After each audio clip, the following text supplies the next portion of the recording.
क्या आप जानते हैं एक ऐसा जर्नैल भी था जिसे खुद रसूलुल्लाह सल्लल्लाहु अलैहि वसल्लम ने सैफुल्लाह, अल्लाह की तलवार का लक़ब दिया। वो शख्स जिसने कभी जंग नहीं हारी, मगर एक वक्त ऐसा भी था जब वो इस्लाम के खिलाफ लड़ता था। अस्सलामु अलैकुम दोस्तों, आज हम सुनेंगे एक ऐसे सहाबी की सच्ची और हैरत अंगेज दास्तान जिनकी बहादुरी भी दिल ईमान से खाली था।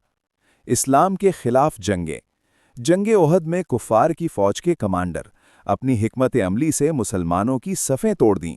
अरब उनकी जहानत के कायल हो गए, मगर अल्लाह जिसे चाहे हिदायत दे और वक्त बदलने वाला था।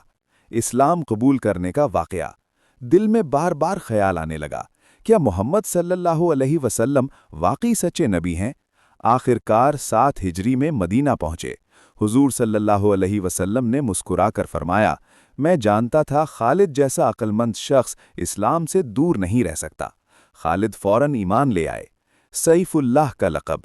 जंगे मौता में मुसलमान फौज कम थी, 3 कमांडर शहीद हो गए। खालिद ने कमान संभाली, शानदार हिकमत अमली से फौज को बचाया। इसी जंग के बाद नबी करीम सल्लल्लाहु अलैहि वसल्लम ने फरमाया, खालिद अल्लाह की तलवार हैं, नाकाबिले शिकस्त जर्नैल। 100 से ज़ायद जंगें लड़ीं, कभी शिकस्त नहीं हुई। रूमी और फारसी सल्तनतें इनसे कांपती थीं, मगर हैरत अंगेज बात देखिए, इतनी जंगों के बावजूद वो बिस्तर पर वफात पाए। उनका कौल, मेरे जिस्म का कोई हिस्सा ऐसा नहीं जहां जख्म न हो, फिर भी मैं बिस्तर पर मर रहा हूं। बुज़दिलों की आंखें कभी न सोईं। वफात और सबक।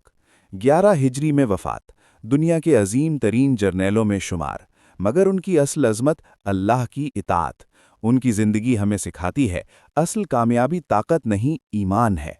अगर आपको हज़रत खालिद बिन वलीद रज़ियल्लाहु अन्हु की दास्तान पसंद आई तो वीडियो को लाइक करें, चैनल सब्सक्राइब करें और कमेंट में लिखें सैफुल्लाह।